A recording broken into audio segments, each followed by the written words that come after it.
प्रिय बच्चों, इसके पूर्व वीडियो में आप लोगों ने महाकवि सूर द्वारा रचित भ्रमर गीत शीर्षक से संबंधित कुछ पदों का अध्ययन किया था। अब शेष जो पद है उसका अध्ययन करेंगे। तो सर्वप्रथम इसका सस्वर वाचन देखेंगे, इसके बाद इसकी व्याख्या की जाएगी। तो देखिए, इसमें उस समय का वर्णन किया गया है जब गोपियाँ ब्रज में होती हैं और भगवान श्री कृष्ण मथुरा चले जाते हैं, तो गोपियाँ भगवान कृष्ण की विरह में दुखी हैं और भगवान कृष्ण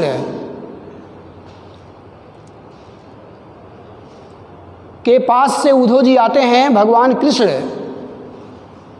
उद्धव जी को भेजते हैं गोपियों के पास संदेश लेकर। निर्गुण ब्रह्म की उपासना का संदेश देने के लिए उद्धव जी आए हुए हैं और गोपियाँ उद्धव जी को, परम ज्ञानी उद्धव जी को अपने अकाट्य तर्कों के माध्यम से उन्हें उत्तर दे रही हैं और उनके निर्गुण ब्रह्म का खंडन करते हुए सगुण ब्रह्म का प्रतिपादन श्रेष्ठ बता रही हैं। क्योंकि आप जानते हैं कि भ्रमर गीत जो है वह विरह का काव्य है।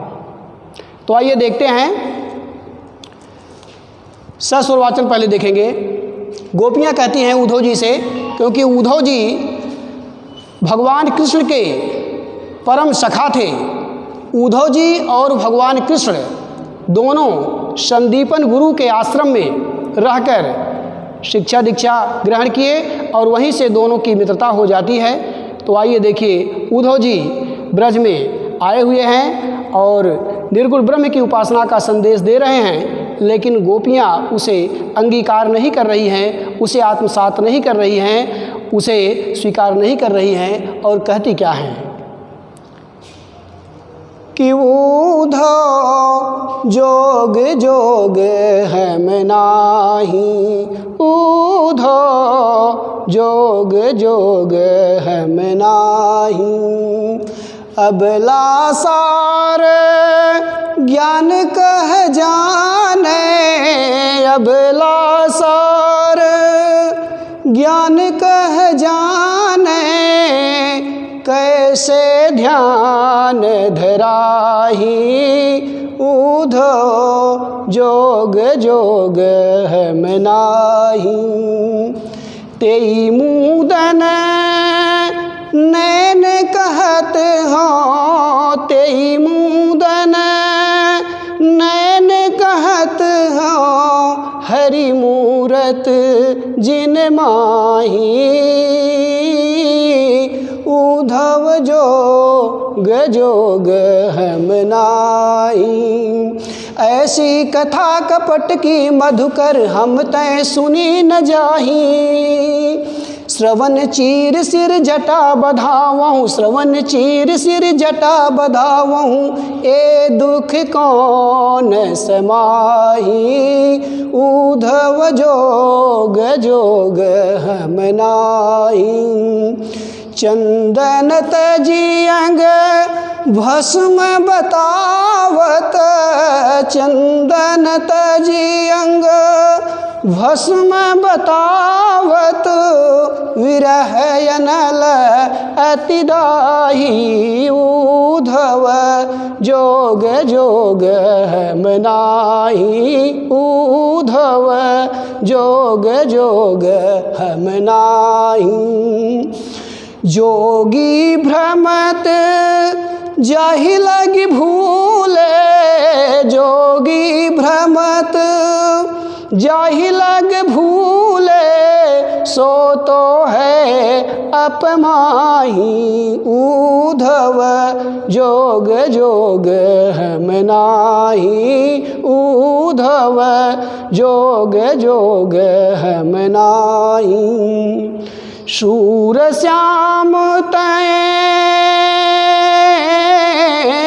शूर श्याम तय, न्यारी न पलछिन ज्यों घटते परछाई, उद्धव जोग जोग हम नाई, उद्धव जोग जोग हम नाई। तो आइए देखते हैं, इस प्रकार से अपनी विरह व्यथा को गोपिकाएं ज्ञान के प्रकांड पंडित परम ब्रह्मज्ञानी उद्धव जी से गोपिकाएं कहती हैं। क्या कहती हैं कि उद्धव जोग जोग हम नाही।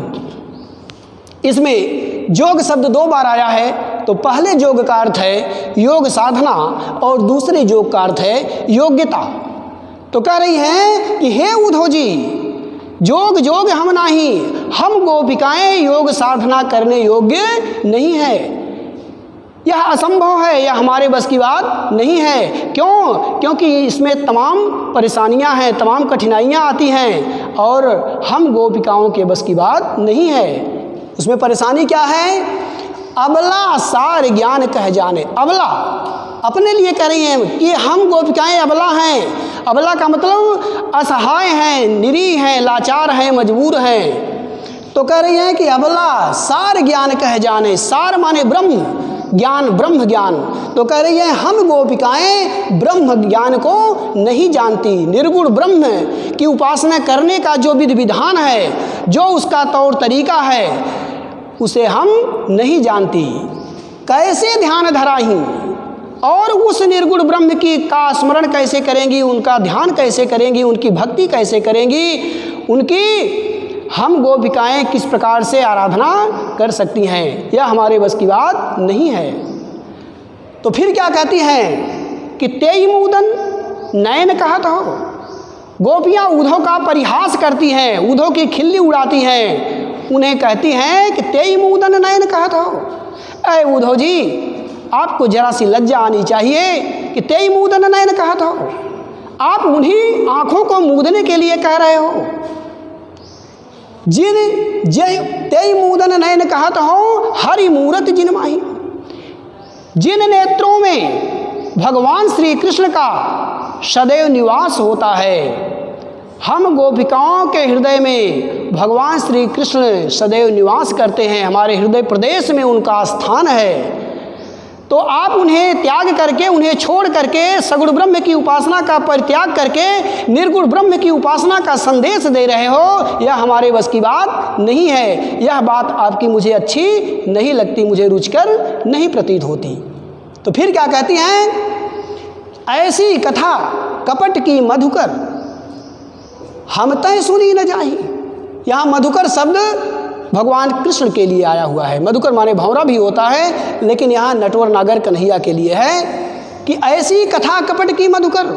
हे उद्धव जी, भगवान श्री कृष्ण के प्रति जो ऐसी कपटपूर्ण बातें कर रहे हो, यह छल कपट से युक्त आपकी बात हमें अच्छी नहीं लग रही है। हम तय सुनी न जाही, हम गोपिकाएं अपने कानों से इस बात को सुन नहीं सकती कि सगुण ब्रह्म अर्थात कृष्ण की उपासना को छोड़ करके निर्गुण ब्रह्म की उपासना करें। यह हमारे बस की बात नहीं है। श्रवण, यहाँ श्रवण है, श्रवण होगा। श्रवण, श्रवण का अर्थ है कान।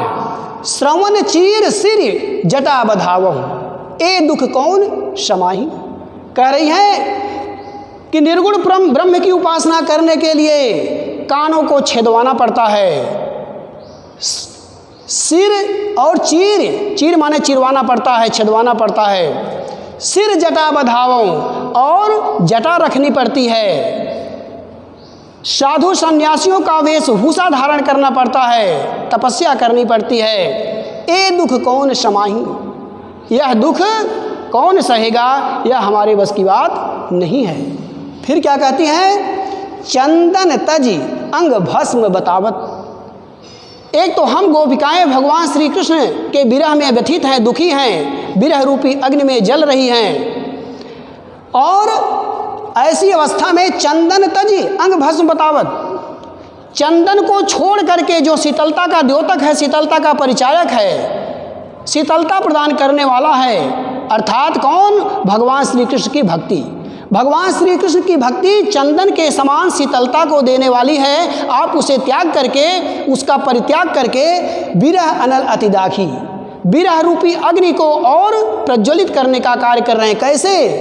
विरह अनल अतिदाही, यानी निर्गुण ब्रह्म की उपासना करने की जो बात कर रहे हैं, कान को छिदवाने की जो बात कर रहे हैं, सिर पर जटा रखने की जो बात कर रहे हैं, सिर पर भस्म रमाने की जो बात कर रहे हैं, यह इससे तो विरह रूपी अग्नि और प्रज्वलित होगी। हमारा जो विरह है, हमारा जो कष्ट है, हमारी जो वेदना है, वह और बढ़ जाएगी, वह शांत नहीं होगी।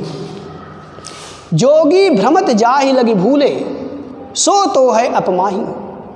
गोपिकाएं कह रही हैं कि हे उद्धव जी, जोगी भ्रमत जाहि लग भूले, जिस पार ब्रह्म परमेश्वर को प्राप्त करने के लिए योगी लोग योग साधना करने के लिए वनों में भटकते हैं, वन में जाकर के तपस्या करते हैं, नाना प्रकार